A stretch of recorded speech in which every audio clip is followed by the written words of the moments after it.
토트넘의 이적 관련 소식입니다. 바이에른의 이제 유망주 마티스텔 프랑스 국적의 선수인데 이 선수의 영입을 근접했다라는 보도가 나왔네요. 네, 일단은 최초 보도는 좀 레키프 프랑스 매체죠. 프랑스에서 이제 가장 유명한 매체인데 이 매체가 먼저 보도를 했고 그 이후에 영국 스카이 스포츠, 독일 스카이 스포츠 등 다수 매체가 토트넘이 마티스텔 영입을 위해서 바이에른과 접촉을 했다라고 보도를 했고 네. 이미 구두 합의가 됐다라는 이야기까지 나오고 있는 그런 상황입니다. 예. 일단 토트넘은 급한 상황입니다. 네. 우리 모두 알다시피 일단 이적 시장 막판 지금 31일인데 이적 시장이 현재 시간으로는 잉글랜드 현지 시간으로 2월 3일 오후 11시까지입니다. 그렇게 시간이 많지 않은 상황에서 공격진 보강을 해야 되는 그런 상황이라 굉장히 좀 급하게 영입을 진행을 하게 됐는데 일단은 이번 이적 시장에 영입한 선수가 거의 한 명이죠. 네, 골키퍼 안토니 킨스키. 네. 그래도 굉장히 좀 급하게 영입한 것 치고는 잘해주고 있는데 공격진에 문제가 있음에도 영입을 하지 않고 계속 질질 끌다가 마지막에 이렇게 텔이 바이에른 뮌헨을 떠날 수 있다. 시장이 나오자마자 토트넘을 비롯한 5개 잉글랜드 구단들이 관심을 보이고 있습니다. 일단 1월에 공식 등록했던 양민혁 선수 같은 경우에는 퀸즈파크 레인저스로 임대를 보냈고 그리고 그 대신 옥스퍼드 유나이티드로 임대가 있었던 데인 스칼렛을 다시 복귀시키면서 유망주 숫자는 그대로 유지를 시켰습니다. 스칼렛 같은 경우에는 돌아오자마자 유로파리그에서 골을 넣었으니까 어떻게 보면 잘 복귀시켰다. 라는 이야기가 현지에서 나올 수 있겠죠. 근데 어쨌든 즉시 전력감은 아니라는 거. 그래서 즉시 전력감이 필요하니까 이 바이에른 굉장히 큰 팀에서 그래도 기회를 얻었던 마티스텔을 영입하려고 지금 준비를 하고 있습니다. 근데 이적료가 나오는 게 5천만 유로에서 6천만 유로. 우리 돈으로 이제 750에서 900억 사이라는 건데. 근데 텔 같은 경우에는 어떻게 보면 네. 유망주잖아요. 네. 2005년생이거든요, 이 선수가. 네. 유망주 치고는 역시나 비싼 금액이다. 그렇죠. 바이에른에서 뭔가 확실한 활약을 보여주지도 못했고, 제 기억상으로는 맨시티로 갔던 마르무시가 요거랑 크게 차이 안 나는 금액으로 알고 있는데, 그니까요. 마르무시는 사실 올 시즌 전반기에 독일 분데스리가를 씹어먹다시피 한 선수고 마티스텔은 이제 물론 장래성을 보고 이렇게 가격이 뛴 거겠지만 그래도 아직까지 뭔가 확실한 모습을 보여주지 못한 이적료 그런 선수한테 대한 이적료 치고는 굉장히 비싸다고 볼 수 있겠습니다. 마르무신 씹어 먹었고 텔은 바이언 팬들한테 씹히기만 했던. 네. 이번 시즌 그런데 이제 가격 차이가 얼마 안 난다는 거죠. 그래서 이제 많은 분들이 토트넘을 좋아하시는 분들이 많은 분들이 걱정을 하시는 겁니다. 레비가 또 이상한데 돈 쓴다. 그렇죠. 근데 토트넘이 굉장히 좀 적극적이라고 합니다. 일단은 토트넘뿐만 아니고 첼시, 맨유, 빌라 그리고 아스널 이렇게 굉장히 많은 팀들이 좀 경쟁을 했고요. 데일리 메일의 보도에 따르면 마티스텔은 개인적으로 맨유나 아스널의 제안을 좀 기다렸다고 그런 상황에서 토트넘이 좀 굉장히 좀 적극적으로 나왔습니다. 6천만 유로를 좀 과감하게 제시를 했다고 하고 그래서 좀 구두 합의가 구단 간에 좀 이루어졌다고 하는데 텔은 아직까지는 고민 중이다. 그런 상황입니다. 그리고 만약 성사되면 이것도 말도 안 되네요. 바이에른 역사상 최고 수입이 될 수 있다. 이대로 되면 토트넘이 그걸 만들어 주는 거죠. 성사가 되면. 역시 토트넘은 토트넘이 되게 선수 팔 때는 엄청 고집 부리고 질질 끄는데 사올 때는 또 은근 돈을 잘 주고 사온단 말이죠. 호나인. 이런 거 봤을 때는 진짜 구입처로서는 굉장히 판매하는 입장에서는 되게 좋은 구단입니다. 토트넘은. 일단 기존 1위가 4,500만 유로입니다. 더리우트, 루카 에르난데스, 레반도프스키 이 선수들이 팔릴 때 우리 돈으로 약 677억 원 수준. 근데 이 선수들은 사실 텔보다 더 중요한 선수들이었고 바이에른에서 또 실력도 더 검증이 된 선수들이어서 좀 차이가 있다고 보여지는데 나이 때문에 그런가. 그리고 또 이 세론 조항이 걸려 있어서 더 그럴 수도 있는데 바이에른이 전 소속팀이었던 렌에서 텔을 데려올 때 세론 조항이 포함이 됐어요. 10%에서 한 15% 들어가 있다고 하는데 뭐 한 6천만 유로 받으면 한 600만 유로에서 900만 유로 정도 다시 반납을 해야 되니까 아마 이적료가 더 뛰는 것도 있는 것 같습니다. 네. 근데 토트넘 같은 경우는 아직 케인 이적료를 다 안 줬으니까 우리가 그러면 줄 이적료를 좀 안 주고 예. 그러면 바이에른도 좋은 게 어쨌든 돈을 받은 게 아니니까 그러면 렌에 배분해야 될 금액이 좀 줄어드네. 네, 이런 계산을 하면서 양측이 조금 이해관계가 맞아 떨어진 것 같아요. 근데 이렇게 양 구단은 이야기가 통하는데 정작 텔은 네. 안 가고 싶어 한다는 거잖아요. 그렇죠. 텔은 아직까지는 고민을 하고 있는 상황. 근데 고민의 핵심은 뭐 맨유나 아스날이 이게 아니고 바이에른 뮌헨을 완전히 떠나는 게 맞냐? 약간 이런 부분을 고민을 하고 있는 것 같습니다. 네.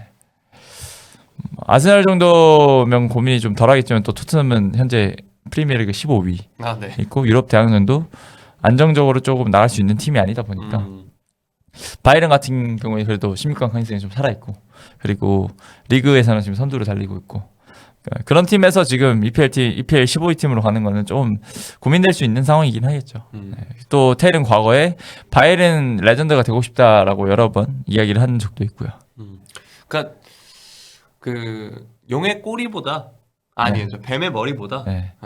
용의 꼬리가 되고 싶은 선수들도 있고 그렇죠, 그렇죠. 반대로 이제 뱀의 머리가 되고 싶은 그러니까 본인이 되게 객관적으로 본인의 실력과 그리고 팀의 상황 내가 갔을 때 얼마나 할 수 있을지 이런 것들을 정확하게 좀 파악하는 게 중요하겠죠. 네. 그 냉정하게 말해서 지금 텔에 하는 걸 봤을 때 뱀의 머리가 될 수 있을까? 네. 네, 그런 것들이 좀 의심스럽다는 거죠. 그렇죠. 네.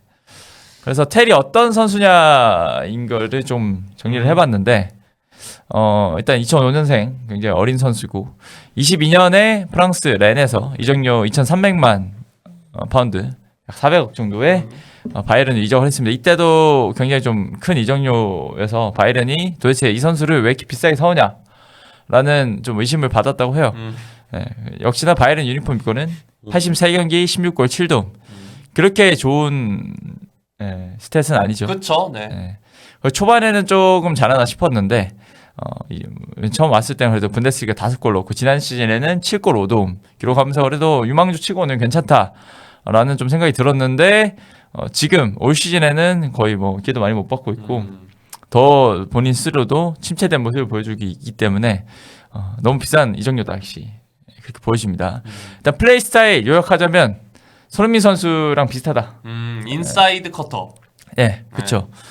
일단 최전방과 측면을 모두 소화할 수 있습니다. 가장 어울리는 자리는 왼쪽인데 왼쪽에서 중앙으로 좀 파고들면서 오른발로 마무리할 수 있는 선수이고 1대1 돌파 기술이 막 그렇게 좋은 건 아닌데 그래도 스피드가 있고 공을 굉장히 좀 부드럽게 다룰 수 있는 점이 강점이고요. 그리고 뭐 굉장히 유연성도 좀 돋보이고 실제로 봤을 때 그리고 어떤 자세든 그래 슈팅이 나가는 거 그리고 슈팅력이 괜찮다는 거 약간 채찍처럼 휘어가는 그런 구질을 구사할 수 있는 그런 슈팅 스킬을 보유를 하고 있습니다. 그러니까 아까 지금 아까 한참 전에 댓글에도 있었는데 니코 윌리엄스는 레앙의 좀 다운그레이드 버전이다. 그죠. 네. 얼마나 다운그레이드인지는 제가 얘기하지 않겠어요. 네. 차라리 진짜 레앙 같은 선수를 한 6천만 유로에 사오면 레앙이면 8천만 유로여도 오케이죠. 기대를 할 텐데 스타일만 비슷하고 아직까지 그런 스타일로 확 보여준 건 없으니까 사실 의심이 가는 거는 어쩔 수 없는 것 같습니다. 레앙 정도면 레앙이 토트넘을 안 오죠. 지금 밀라노에서 잘하고 있는데 레앙아 너 여기 토트넘 갈래? 어디요? 뭐라고요? 지금 19살 당시 손흥민보다 못하는 것 같다고. 사실 그때 손흥민 선수는 분데스리가에서 정말 핫한 유망주였죠. 골도 많이 넣고 레버쿠젠에서도 굉장히 보여준 게 많았고 뭐 해트트릭도 하고. 근데 텔은 솔직히 그런 모습이 없었으니까.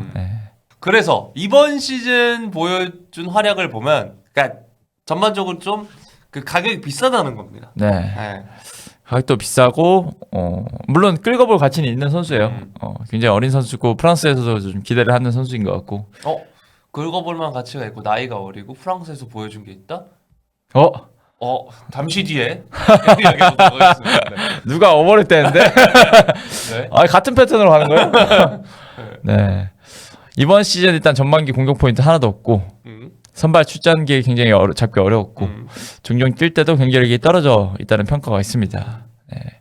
그리고 슬로반 브라티슬라바 굉장히 어떻게 보면 좀 약팀이잖아요. 네, 변방 리그 팀과 경기를 할 때도 파괴력과 판단력이 별로였다. 네. 라는 이야기가 계속 있었기 때문에 토트넘이 도대체 왜 이 정도 금액을 베팅을 하는 것이냐라는 의심이 있습니다. 케인은 또 그 와중에 그 좋은 선수다 이러면서 굉장히 칭찬을 했다고 해요. 테리 정말 좋은 선수다. 이런 칭찬을 했다고 하는데 케인 토트넘 악감정이 많이 쌓인 건가? 약간 그거. 물론 와서 잘할 수 있어요. 형 저 토트넘 가려고요. 아 그래? 난 좀 반대인데. 왜요? 너 거기 가면 이제 못 나올 것 같은데. 네. 또 토트넘이 항상 이렇게 이런 유망주들 어떻게 보면 약간 터질 수 있는 미래가 있는 유망주들 끌고 왔는데 잘 안 된 케이스가 너무 많아가지고 우리가 더 우려하는 거죠. 좀 어떻게 보면 로또성 영입이라고 볼 수 있는데 그 역사를 한번 정리를 해봤습니다. 네. 네.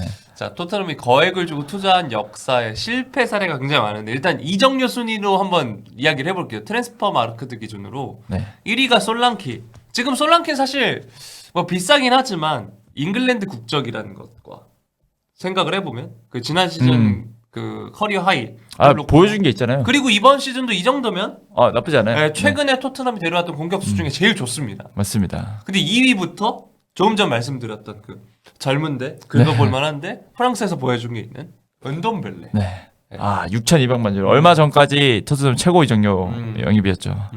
최악의 영입이었죠.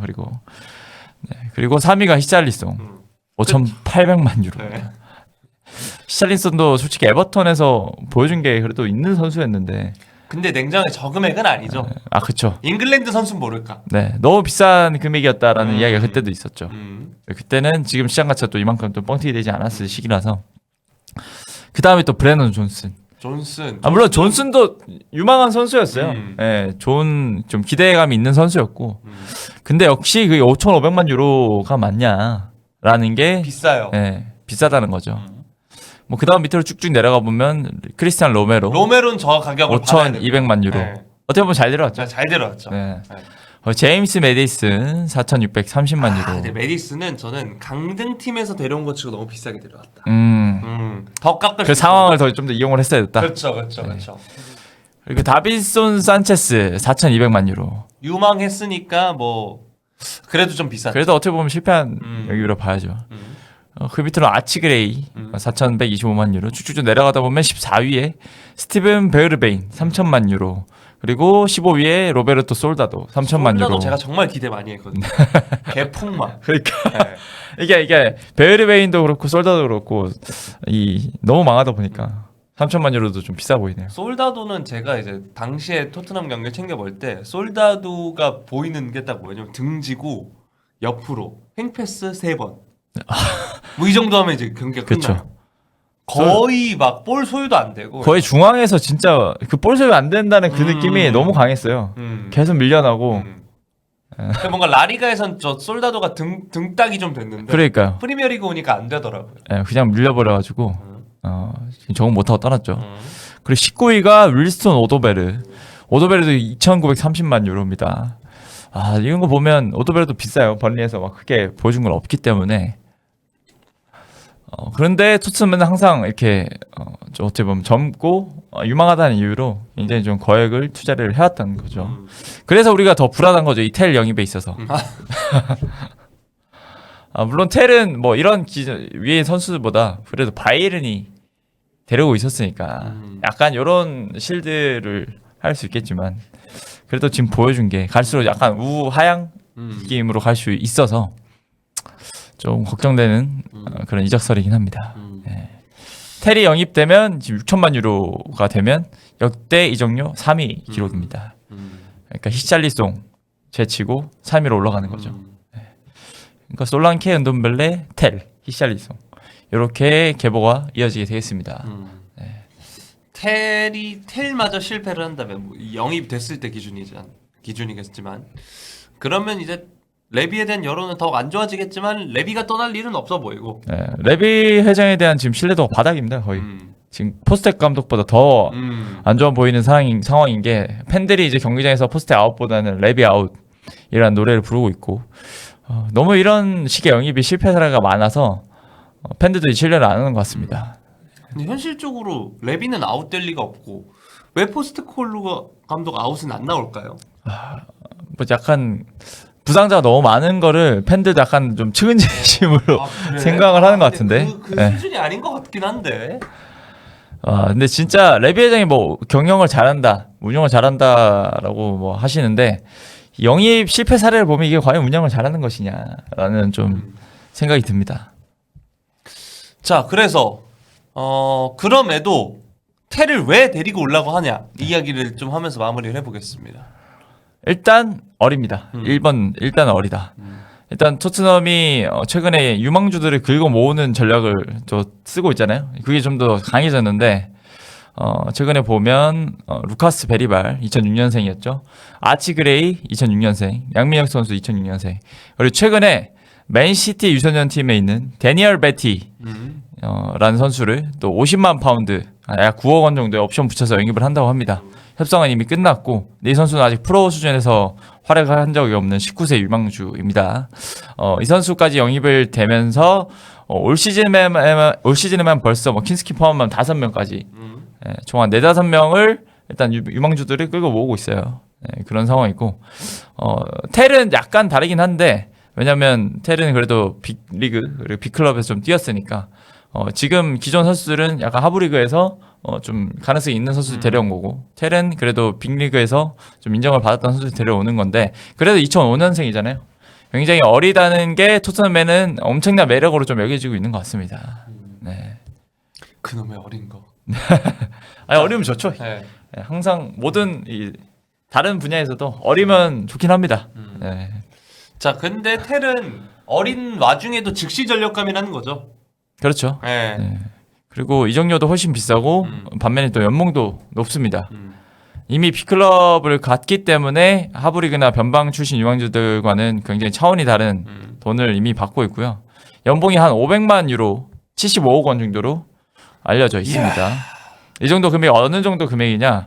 토트넘 선수들이 토트넘 선수 지금 주급체계에 대해서 한 5위권까지 올라갈 수 있다는 거죠. 그러니까 추가로 더 줘야 될 거 아니에요, 토트넘이. 지금 바이에른에서 75억 받는데 토트넘에 가려면 어쨌든 확실한 동기부여가 있어야 될 거 아니에요. 내가 EPL 15위 팀으로 가는데 그치. 주급을 더 달라. 이렇게 충분히 할 수 있는 상황이죠. 뭐 이거에서 한 1.5배 된다고 생각을 했을 때도 굉장히 좀 높게 뛸 수 있습니다. 한 100억 원 수준이 되지 않을까 싶어요. 좋겠다. 이거는 정말 가슴에서 깊숙이 나오는 부러움입니다, 여러분. 그렇지 않습니까? 보세요. 매일 이제는 저런 금액은 맨날 보다 보니까 그냥 숫자로밖에 안 보여요. 저는 진짜. 매일 2시간 훈련하고 네. 그리고 일주일에 한 번 경기 90분 뛰고 근데 그런 거 있잖아요. 매주 시험을 쳐야 돼요. 거의 3일마다 시험을 쳐야 돼. 그러니까 한 번 못 치면 맨날 네. 그 정신적으로 스트레스 주는 약간 그런 건 버텨야 되는 거죠. 엄청 힘들고. 버텨보고 싶습니다. 한 번 해서 한 번이라도 억대의 돈을 한번 만들어보고 싶다. 진짜 벤치에 앉아서 훈련만 하면서 주급받고 싶다. 저게 진짜 최고인 것 같아요. 어떻게 보면. 누구는 뭐야 하루에 3번 출근하는데 연봉 아이씨. 그치 아무튼 시간 대비 최하. 우리는 저기는 시간 대비로 봤을 땐 진짜 최고입니다. 물론 굉장히 큰 책임감이 따르긴 하지만. 그렇죠.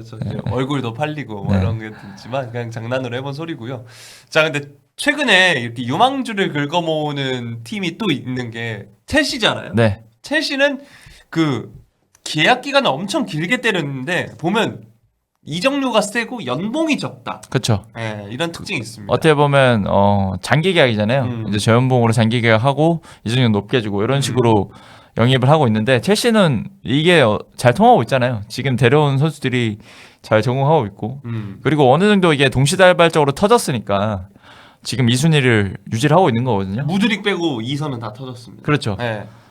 무드릭은 진짜 그냥 터지고 있고요. 네. 네. 그러니까 토트넘도 데려올 거면 주급이라도 조금 이런 식으로 적게 줘야 되는데 주급도 지금 많이 주면 거의 휘잘리송 솔랑키랑 비슷한 수준까지 올라가 버리게 되니까 이거 진짜 실패하면 안 되는 영입인 거예요. 진짜 배수진 치고 지르는 금액입니다. 900억.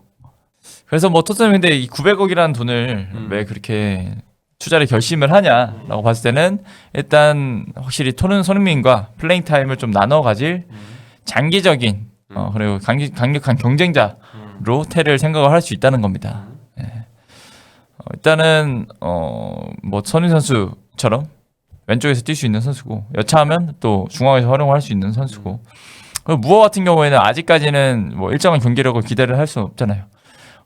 그러니까 테를 데려와서 일단은 손흥민 선수랑 번갈아가면서 써보면서 이 선수가 좀 터지기 기다리겠다. 혹시나 모르잖아요. 테일이 터진다면 그러면 손흥민을 여름에 내보내고 여름에 이적료 받고 팔고 이제 테일 주전 그리고 무어 후보 체제로 간다. 뭐 이런 식으로 갈 수도 있는 거예요. 네.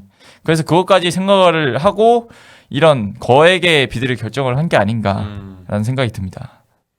그렇게 생각해 보니까 테디 오고 네. 손흥민 선수가 이제 나가도 괜찮을 것 같습니다.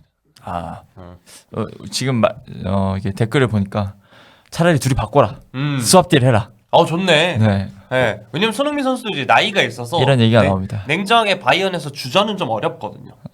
지금요? 네. 지금 가면 또 지금은 주전할 수 있어요. 네. 결국에 이제 길게 봤을 때. 길게 봤을 때 그렇죠. 한 2, 3년 뛰면서 그러니까 결정적인 순간에 교체 투입돼서 결승골 박아놓고. 네. 네. 아니 근데 지금 바이에른도 어떻게 보면 좋을 수 있는 게 손흥민 선수 끼워서 팔면 지금 케인 이적료 덜 받은 거 에서 손흥민 선수까지 받으니까 돈은 뭐 굳이 돈은 굳이 렌에 주지 않아도 되는 그런 상황입니다. 그러네. 그렇게 계산을 해봤을 때는 뭐 금전적으로 더 이득일 수 있어요. 독일어도 할 줄 알고. 그렇죠. 적응도 크게 잘할 거고 분명히. 얼마나 좋아. 독일어도 하고 잘하고. 타이밍 좋은데? 케인이랑 친하고. 그래 케인이랑도 친하네. 김민재랑 같은 국적이고. 그러네. 국민 클럽 되는 거예요. 바이에른은 손흥민을 영입함으로써 또 하나의 경제 효과를 기대할 수 있는 걸 알아야 돼요. 물론 뭐 그런 얘기는 아직 나오고 있지는 않지만 뭐 즐거운 상상을 한번 해봤습니다. 근데 분명히 리스크는 있습니다. 네. 테를 비싸게 영입을 해놓고 또 당분간 손흥민 선수한테 의존을 해야 되는 상황이 이어질 수도 있고요. 그렇기 때문에 좀 텔 영입은 여러모로 정말 리스크가 있는 영입이다. 뭐 아니면 도. 진짜 뭐 아니면 도다. 이 정도 금액의 중박은 안 돼. 중박은 거의 실패라고 봐야죠. 그렇죠. 돈 때문에라도. 네. 그렇습니다. 자, 이렇게 토트넘의 마티스텐 이적 이야기 아직 확정은 아닙니다. 네, 아직까지 뭐 로마노 얘기가 나온 것도 아니고 하니까. 네, 좀 더 기다려 볼 텐데 지금 이적 시장 막판이니까 굉장히 좀 많은 뉴스가 나올 것 같습니다. 네, 계속 팔로잉 해주시면 저희가 소식 전해드리겠습니다. 네.